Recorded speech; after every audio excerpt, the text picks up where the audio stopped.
Loretta, over to you. Hi, everyone. Firstly, I'd like to pay my respects to elders past, present and emerging, and acknowledge that I'm speaking on the lands of the Wangal and Gadigal people of the Eora Nation, and extend my respect to anyone online today or at the Wheeler Centre who identifies as Aboriginal or Torres Strait Islander. And secondly, I'd like to apologise. I've just recovered from the COVID, and if I'm a little bit vague or hazy, bear with me, because wow, my goodness, my first time getting it and it packs quite a punch. But obviously I have FOMO, which is fear of missing out, and I didn't want to miss out on today. So my role at Audiobooksradio is to be a project manager.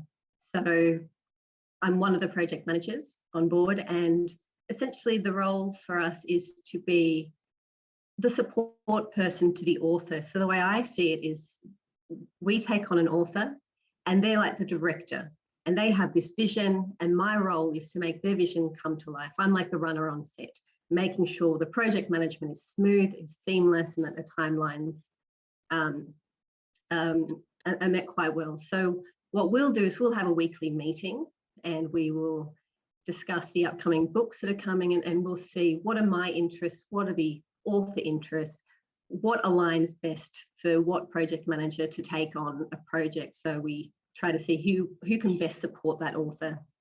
And part of my role is to make sure that I'm, across the evolving landscape. As Maria touched upon, it's quite detailed, quite particular. We have the big players like Audible quite frequently keeping us on our toes and changing little bits and pieces.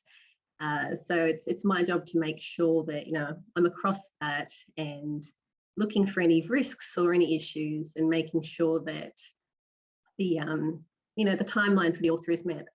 Quite often we will connect with an author who has a very specific idea in mind for when they want to do a physical launch or an audio launch. So, I make sure they can meet that timeline. You just heard from Kristen, who did a fantastic job outlining the stats, but I feel that whilst it might be quite data heavy, it might not have actually shown just how much heart and how much connection we put into this, because as Maria pointed out, we are creatives. We come from a creative space, and we know the blood, sweat and tears that come into creating a book or creating an anthology of poetries, and we have a lot of respect for that.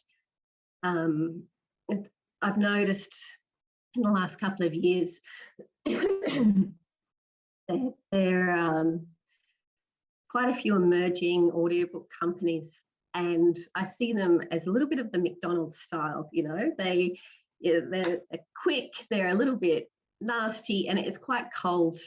Whereas I think what we do is we certainly try and do that home cooking.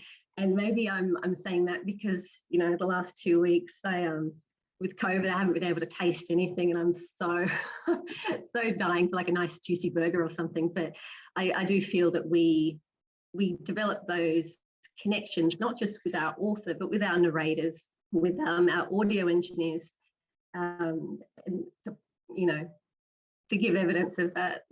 I had to call up an author recently and just ask her, something about a timeline. It was a 5-minute chat. We talked for an hour, just because those relationships are special, and I think that's what is the difference with us. And even one of the projects Maria was just talking about, that we've just worked for the Department of Communities and Justice, doing an anthology of over 100 stories, 12 of which we're producing in languages other than English, so Amharic, Spanish, Vietnamese, Mandarin, and in trying to find narrators who were skilled to do those short stories in other languages, we've branched out from our usual modes of call outs for auditions, and even connecting with those narrators has seen us now, we've got coffee follow-up dates with people from the Vietnamese Inner West language school, and we're going to plays of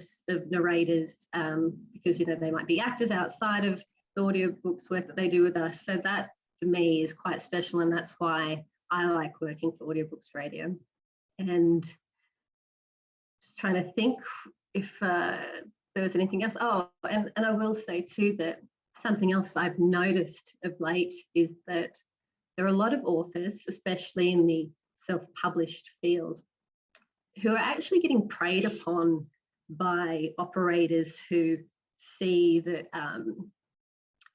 these authors are trying to get their story out, and I think they're certainly taking advantage of these authors. And so often by the time an author might come across us and start talking to us, I think they're a little bit jaded, they're a little bit skeptical that we are also like that. And it's been really nice and wholesome to actually work with these authors and go through the process of actually showing them that we do care, that we do have these, that we build up a relationship with them, and that we've got quality systems.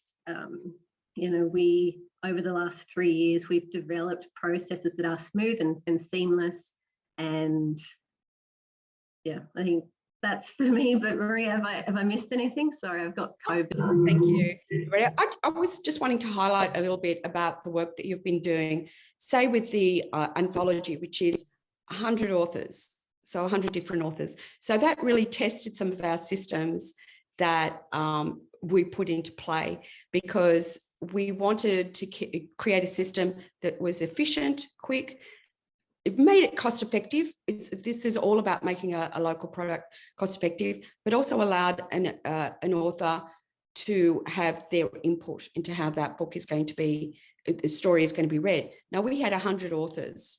So you dealt with that so well, but I think if you could give a little bit of a description about the kind of story description forms and how that helped to inform and lock in some of the styles, so that where we had overall 14 narrators for this book, so 2 who were English speakers and another 12 virtually who were from English language other than English, but represented community members, and how we were able to get the input so that each of those authors felt that their story was respected as an individual.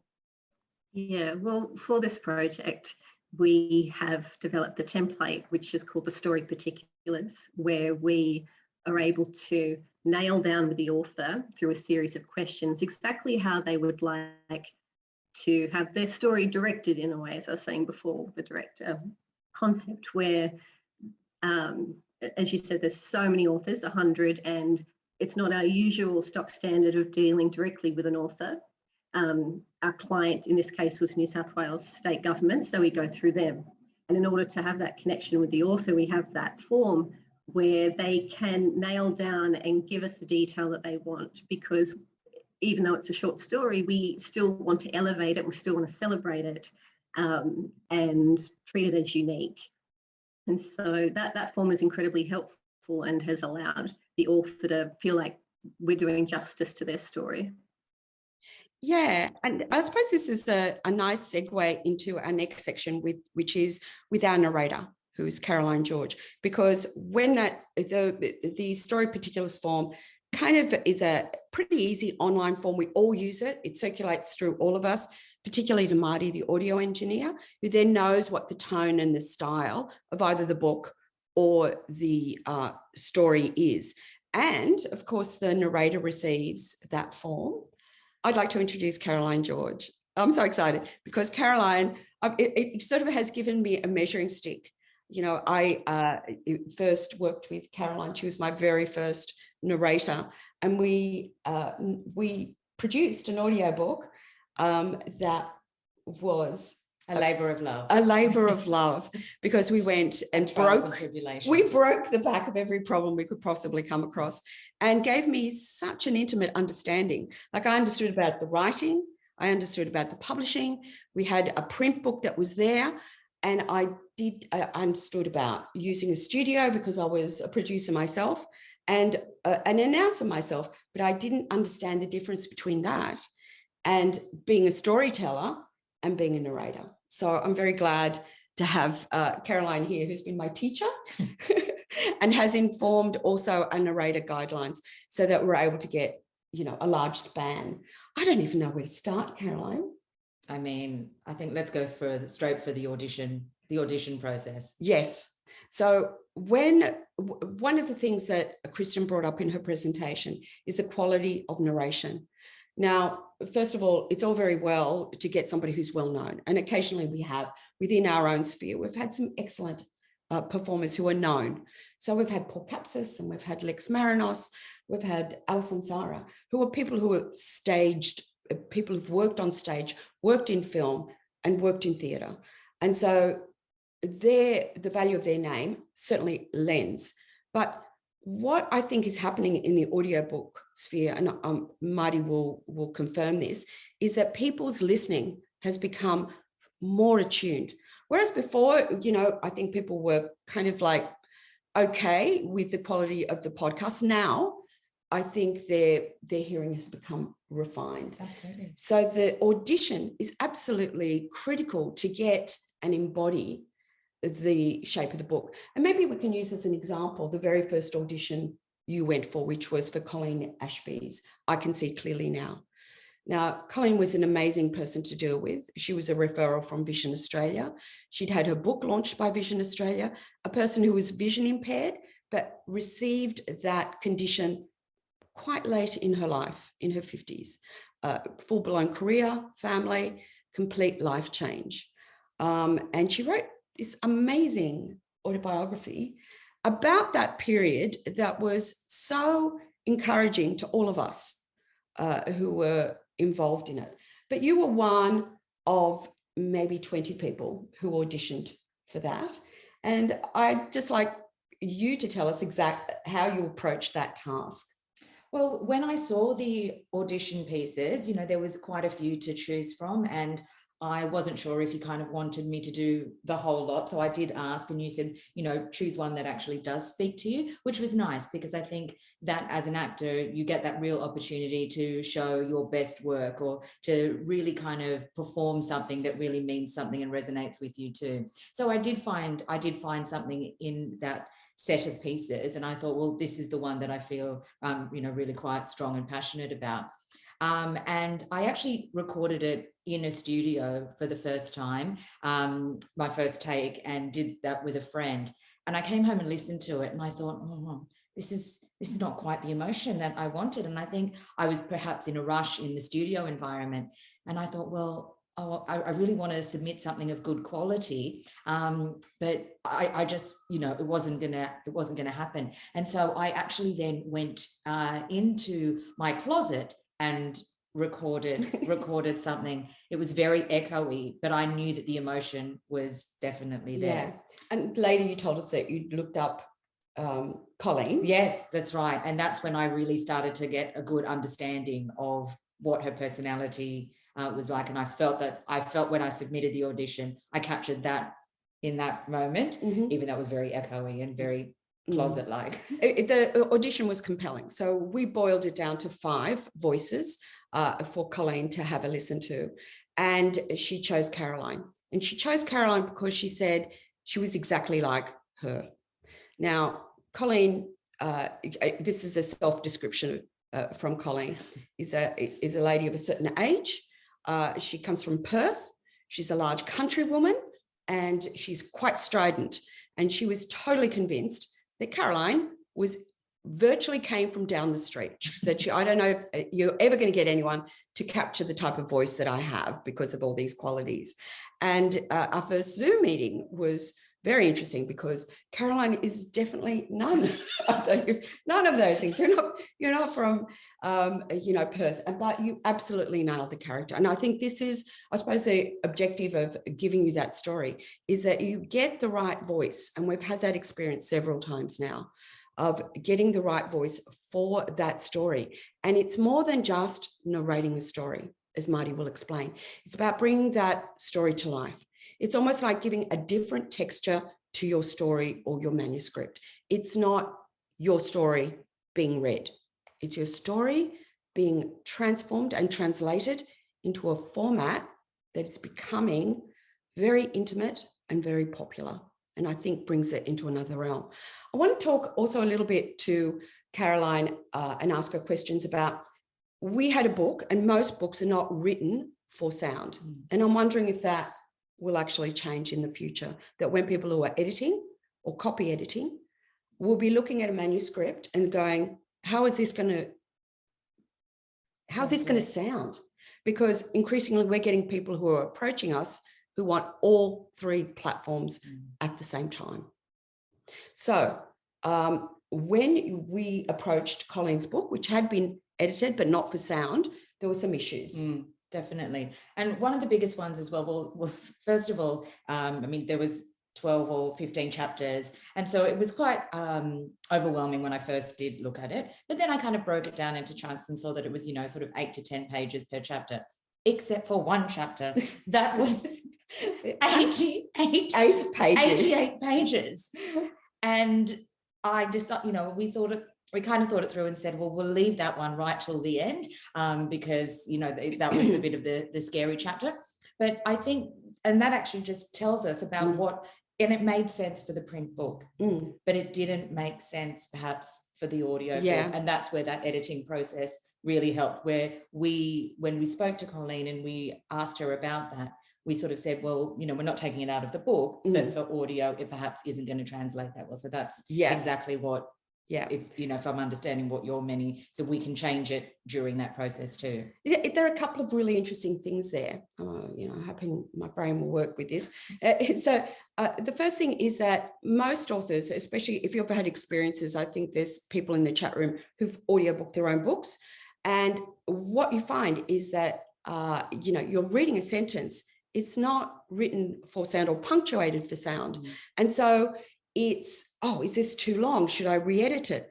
What a narrator actually does, is what I notice professional people like Caroline doing, is that taking the same sentence, but expressing it in a way that doesn't need to change the grammar, but allows breath and pause to add meaning to the sentence itself and to the passage itself.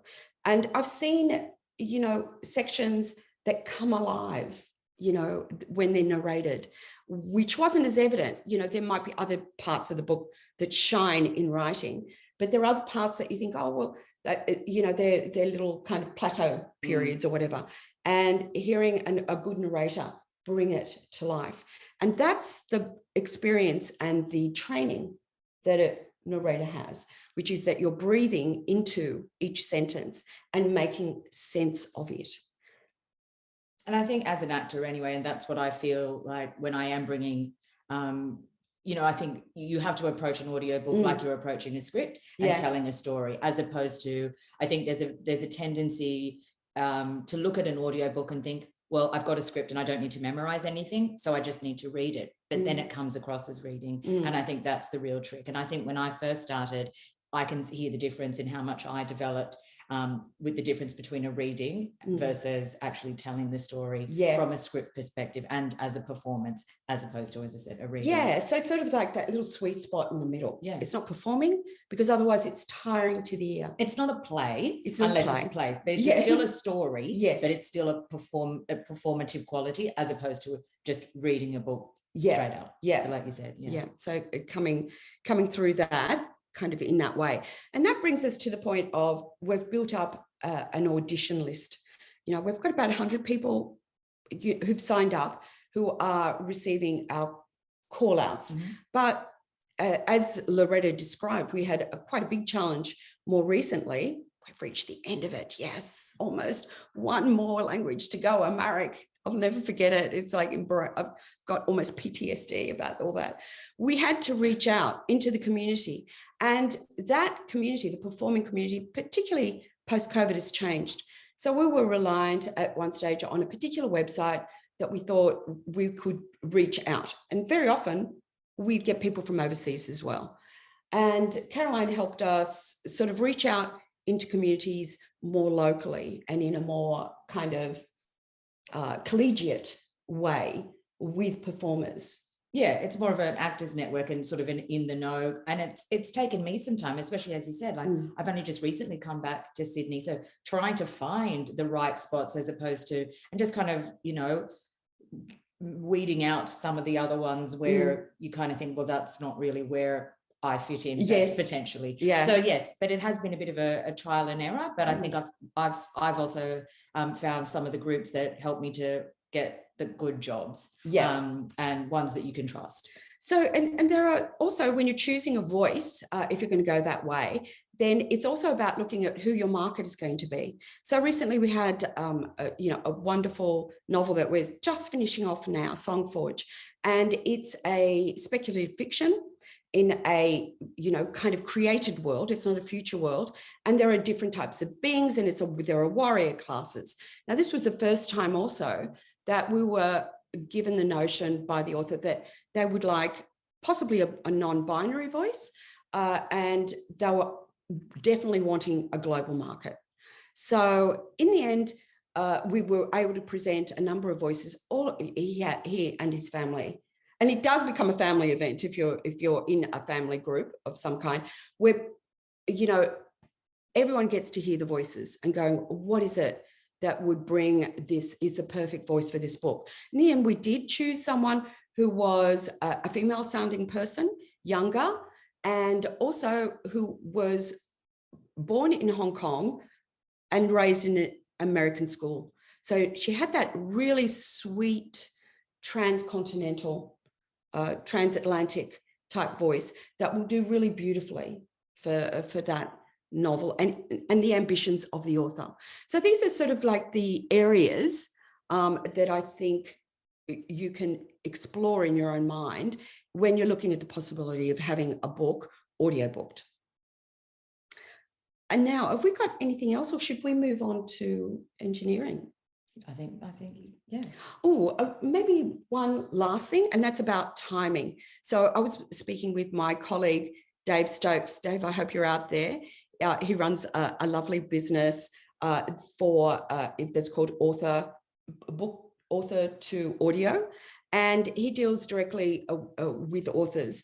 And talking about people who want to self-narrate sometimes think, oh, well, it's only 4 or 5 listening hours. I'll knock it over next week, and he sort of has to, put his hand over his mouth. I think it's going to take you slightly longer than that. Tell me a little bit about the technical aspects of a trained voice performer and what recommendations you give about how you stage the project. Yeah.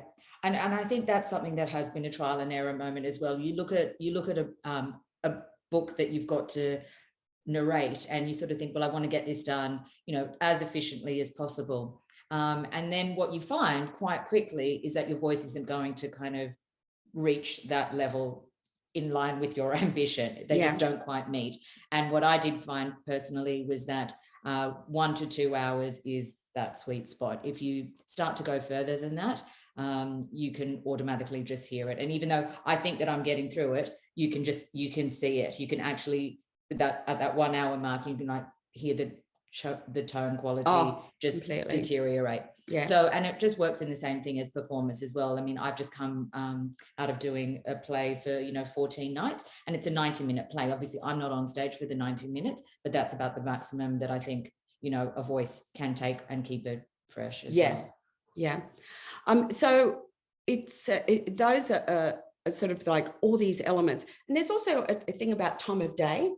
I certainly was forced to do some narration this year, and I loved it and hated it, and I will never do it again.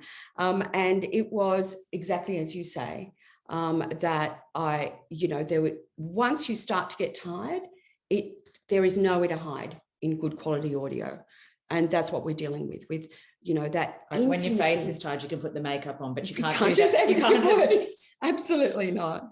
And we're always sharing little tips and tricks about how to keep our throats kind of fluid and, so that it sounds the same all the way through.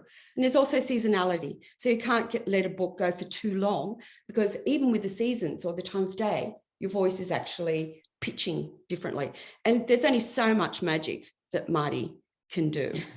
Absolutely. So I'd like to move on now to Marty. That's a good introduction to him. Marty, has had such amazing experience. He's just he's part of every segment of our production, right from the very beginning when we're establishing tone and style with an author. And I think that's one of the things that authors really love. And I'm looking forward to this happening to me too. Somebody sitting you down and going, what's the voice behind this book? What is it that would give heart and soul to your work? And this is even academic works. We recently finished a beautiful academic work on the sentience of plants. It was just gorgeous. But to be able to bring that life and feeling into a work is so important. Marty does the engineering of the work so that it makes the narrator's life a little bit easier, so they don't have to do any of the major editing. They can stop between, they can repeat maybe the pronunciation of some words.